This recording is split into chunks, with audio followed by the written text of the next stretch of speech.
皆さんこんにちは。好奇心 TV です。今回の動画は、日本人にとって危機的状況に陥るのはホルホル海峡をはじめとした中東情勢の悪化だけではないという情報をシェアしていこうと思います。最近では中東情勢に注意がいってしまいますが、輸入大国日本にとってシーレーンというのは大動脈的な存在であり、それのどこが詰まっても即死になります。中東地域を心臓に例えるなら、そこから送り出される血液はシーレーンという血管を通って日本に栄養を送られることになります。ところが、今回取り上げる南シナ海、東シナ海地域でも領土拡大を狙う隣の赤い国によって不安定な状況と紛争になりそうな状況が浮上してきており、シーレーンという名の血管詰まりが起きた時には日本人全員の命に関わるというわけです。仮に中東情勢が落ち着いたとしても全く油断ならないことがそこの海域で進行しているのです。それが隣の赤い国による南シナ海や東シナ海の領有権問題です。この海域を隣の赤い国の好き勝手にさせてしまうと、彼らが狙う日本本土を侵略する計画の足がかりになることは間違いありません。私たち庶民というのは非力で、その私たちがどんなに騒いでもどうしようもないというのは勘違いです。私たちがメディアや売国政治家から騙され続けていたことに気がつくということであったり、今まで知らなかったことを知るということが世の中を正常に戻す力になると思いますので、ぜひ最後までご視聴ください。このチャンネルでは、自分や家族の身を守るためにできることや、日本人がこれ以上騙されることがないようにするための情報を発信しています。チャンネル登録がお済みでない方はぜひチャンネル登録をお願いします。さて、今回取り上げる密かに進む脅威はしっかりと認識しておかなければならないことだと思います。それは隣の赤い国が推し進める海洋進出です。あの国というのは、私たちが当たり前だと思っている常識とはかけ離れたとんでもない価値観と文化を持っており、それが今世界中の国々との衝突を招いているわけですが、どんなに非難しても一向に収まることがありません。かといって何も言わなければますます調子に乗ってエスカレートしていくので厄介です。特に今回このテーマについて動画を作成しようと思ったのは、多くの人たちが今リアルタイムで緊張度が高まっている中東情勢の影響が、日本にどれだけ大きな影響を及ぼすかの関心が高まってきたからです。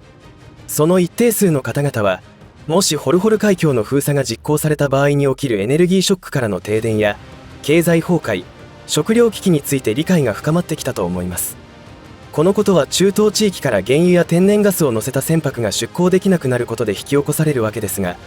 今回取り上げる隣の赤い国によって引き起こされる紛争によっても同様に引き起こされるわけです。だからこそ多くの人が知らなければならないこととして動画を作成しました。台湾有事の可能性が一時すごく騒がれましたが、その時に話題になったシーレーンというのは、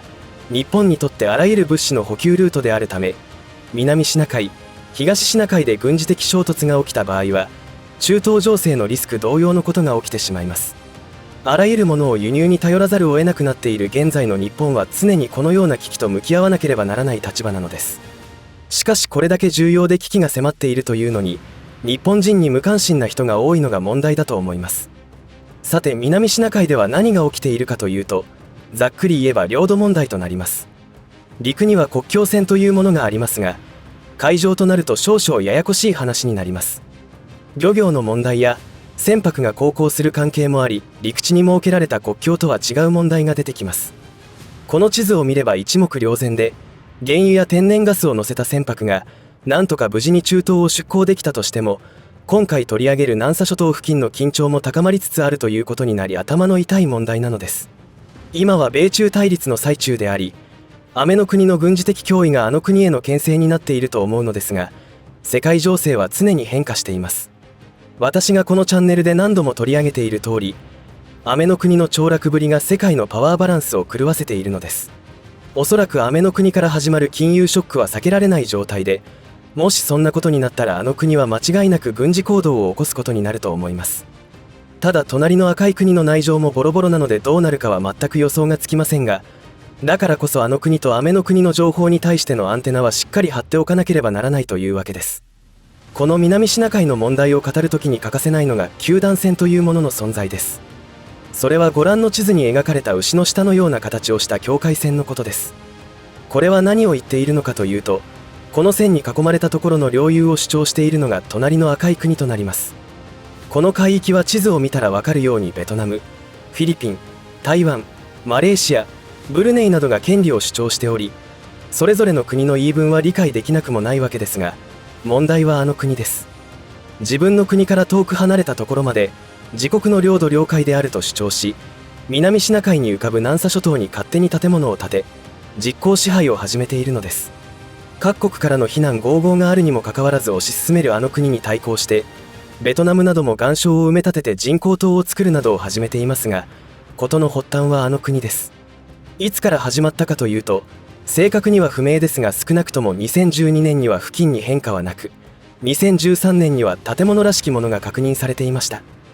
2014年にフィリピン側があの国が人工島を作っている工事の進捗状況を時系列で記録し公表したことから問題が表面化してきました。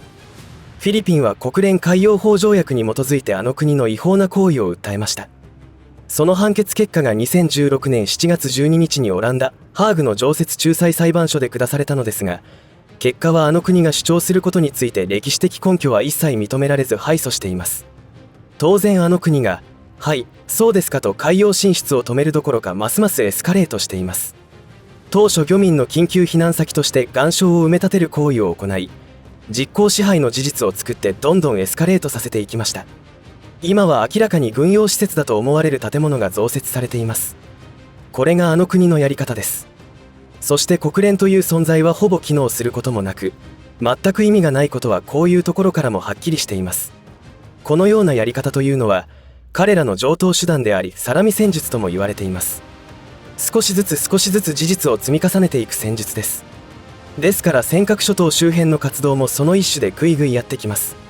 今この海域での隣の赤い国が行っている行動はかなり過激になってきており、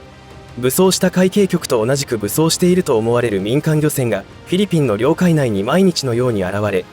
実効支配をアピールするという行動に出ています。12月3日にはご覧のように海上民兵135隻が船団を組んでその海域を占拠するということが起きており、フィリピンとの摩擦が日々激化している様子がうかがえます。隣の赤い国が領有権をアピールするための行動が大胆に、そして過激になってきたという背景には、1991年にアメの国に対して軍事基地の提供を禁止したことが影響していると思います。このことはつまりフィリピン国内にアメリカ軍の駐屯をさせなくするということですから、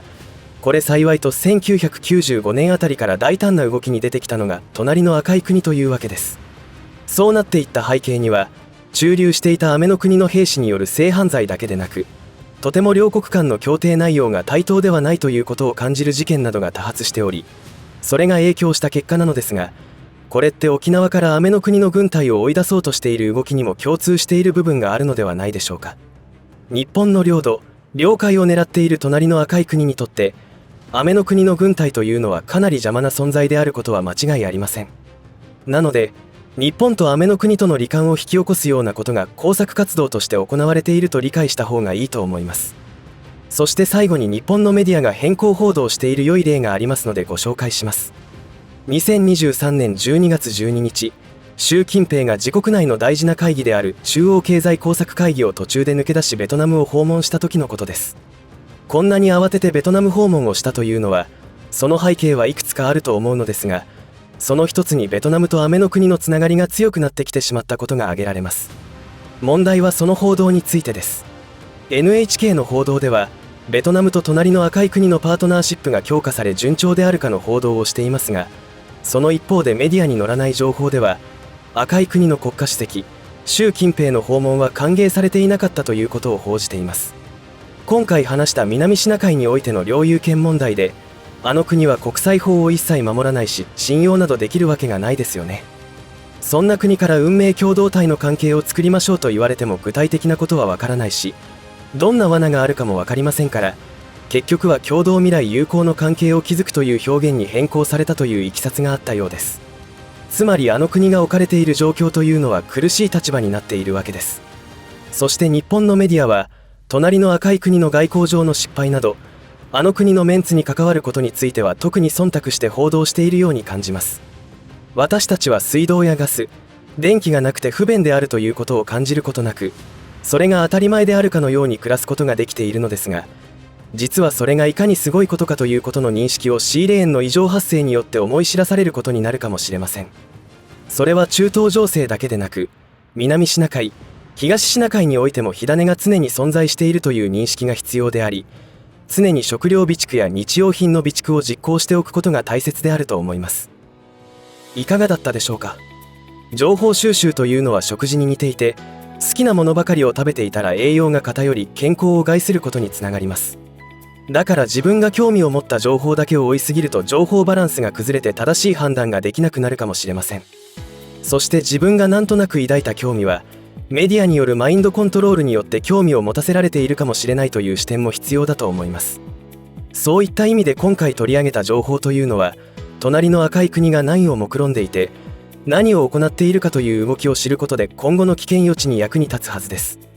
そういう情報を認識しているかどうかで、例えば沖縄のアメの国の基地問題も違った捉え方ができるというものです。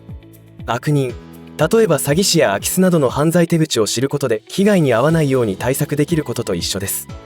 そういうことでこのチャンネルではいつも隣の赤い国とアメの国の情報はしっかりアンテナを張っておいた方がいいと言い続けていることになります。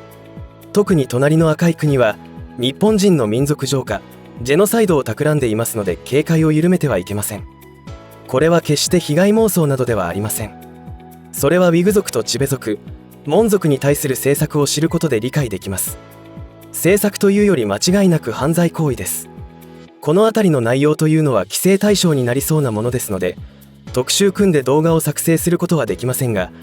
あの国の存在によって地獄のような人生を送ることになっている人は数千万人いるということを知っておいた方がいいでしょう。これらの話というのは隣の赤い国が建国された1949年10月1日以降に起きた出来事であり、当時は日本が西欧列国による植民地時代を終わらせようと大東亜戦争を起こした結果敗戦となったすぐ後の出来事です。あの政権によって行われたことというのは、大東亜戦争によって多くのアジア諸国が独立を果たしていた流れとは逆行する形で行われた侵略行為です。詳細はまた別の機会を作って紹介しようと思いますが、同じことを現在進行形で南シナ海、東シナ海で展開しているというわけです。これらの海域で起きている侵略行為の目的は海洋資源の独占、そして台湾統一や沖縄、尖閣諸島の収奪などが挙げられますが、最終目的は世界制覇を狙っているものと思われます。現在のあの国の国内状況は国家存亡に関わる由々しき事態が多発しており、他国にちょっかいを出している場合でもないし、ましてや世界征服など少子ですが大真面目にやっているので近隣諸国は迷惑でしかないということです。いずれにしましても私たち庶民が自分や家族の身を守るためには食料備蓄と日用品の備蓄、水の確保が必要だということになります。そして日本が置かれている状況というものの理解を深め、少なくとも隣近所の国々が日本に対して何を考えて政治を行っているかの理解を深めておかないと危険にさらされることになるでしょう。もう一つ付け加えるなら、私たちの祖国を守るべき政治家の中に売国行為を働く者もいるということも理解しなくてはならないと思います。とにかく知るという行為によって状況は良くなる方向に動くと確信しています。共に難しい時代を生き延びていきましょう。最後までお付き合いありがとうございました。以上で今回の話は終わりとしますが、皆さんの応援が次の動画作成の力になりますので、いいねボタン、チャンネル登録、通知設定をオンにしていただけると嬉しいです。また、コメント欄へのご意見、ご感想の書き込みもいただけたら励みになります。最後までご視聴ありがとうございました。好奇心 TV でした。